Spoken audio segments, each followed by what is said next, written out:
years, Denver 7 and Scripps News have been tracking fentanyl deaths and poisonings of babies and young children to shine a light on trends that could save lives. Most recently, a Scripps News investigation exposed communication gaps in a system that is supposed to protect children. Thank you for sticking with us on Denver 7 News at 6:30. I'm Jessica Porter. I'm Shannon Ogden. And tonight, Colorado lawmakers react to that investigation and are taking action to address those gaps. National investigative reporter Laura Jane Gleha in the studio with an update to the series Poisoned: Fentanyl's Child Victims. Good to see you. Good to see you guys. Yeah, late last year, we exposed important details in the deaths of 2 Colorado children who were killed by fentanyl. In both cases, police did not communicate with child welfare workers about potential risks for the children until it was too late. So we decided to take what we found through investigative reporting to lawmakers at the Colorado Capitol to see what they think should be done about this communication gap. And they already have ideas on both sides of the aisle.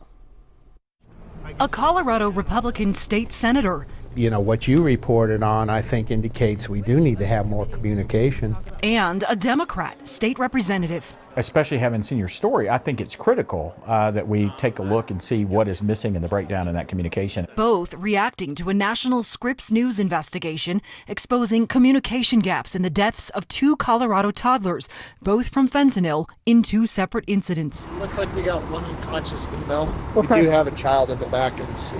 Okay. In each case Scripps News brought to light, the children's parents had a drug-related run-in with police with their child present months before each child died. But police in each case never alerted child welfare workers that the children might be in danger. It's important to note these deaths happened a few years ago, but some details of the incidents didn't become public until 2024. That's when Scripps News obtained several videos and records revealing what happened. She's not breathing. She has a pulse. Let's get her in and we'll start bagging. This is video from the first case in Aurora, when first responders revived a mom with the opioid reversal antidote Narcan after she passed out behind the wheel with her baby in the car. Come over here for me, okay?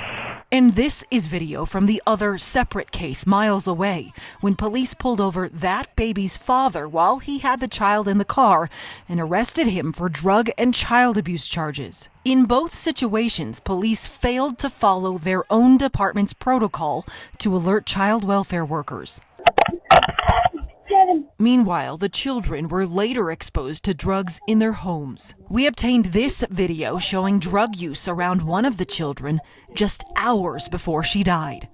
Our investigation found there is not a specific statewide requirement that calls for Colorado police officers to report child abuse and neglect cases to Child Protective Services, according to the State Office of the Attorney General, though many individual departments do have policies that require this.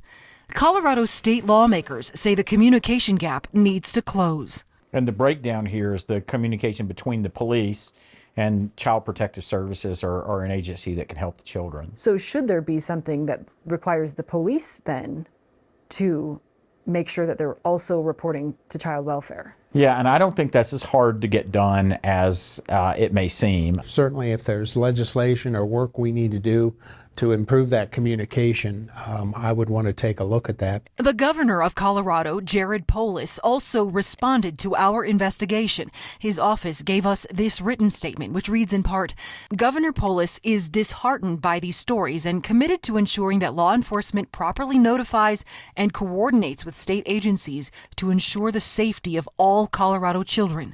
Governor Polis is open to ideas that keep our kids safe and prevent this type of communication breakdown from occurring again. Beyond Colorado, our Scripps News investigation found similar communication gaps. In Louisiana, police conducted a drug raid at a home weeks before 2-year-old Mitchell Robinson was poisoned by fentanyl and died. But child welfare workers had no record of being contacted by law enforcement, according to a state investigation. For those who are unable to speak for themselves, like the children in Colorado, many people in power are now speaking up on their behalf, looking for ways to improve a system that is supposed to protect them.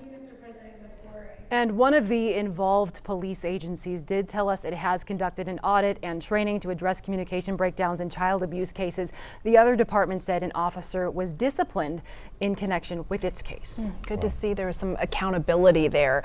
But did the parents ever face charges for what happened to their children? I mean, those children died. Yes, in the Brighton case, prosecutors said there was a drug dealing operation that happened at that house. So both of those parents got decades in prison. In the Aurora case, the mom got probation with a suspended sentence, which means she has prison time hanging over her head if that doesn't go according to plan. And we have been looking in nationally at the disparity in how some of these cases are handled and sentenced and prosecuted, and that's going to be in a future story that we do. So what was child welfare's response when they found out that they weren't being notified by the cops? Right, well, communication issues is not a new issue for this department, for the State Department of Child Welfare. We had been looking at some of the annual reports that had been done by the Child Fatality Reporting Team, and over the course of a decade, repeatedly did they talk about improving communication between agencies. So we did ask them, what are they going to be doing? They talked about developing a work group, but as of today, that work group, they're still in the planning phases, and that has not So met. they know this is a documented problem. Did lawmakers that you spoke with seem receptive to the idea of creating some kind of legislation to bridge the gap here and solve this? Yeah, you know what? I actually reached out to every single lawmaker who sat on the Judiciary Committee and the Health and Human Services Committee on both the Senate and the representative side. 3 people agreed to go on camera, and I will say they are interested in doing more research about this. Some have talked about should there be more policies, or should there be more research on, are these policies being followed appropriately, or does there need to be something like legislation for this? It's something that they want to continue to look into, and I know that they're very interested in coming up with some solutions. All right, Laura Jingley, wonderful reporting and important reporting. Thanks for your work on this. Thank you, appreciate it.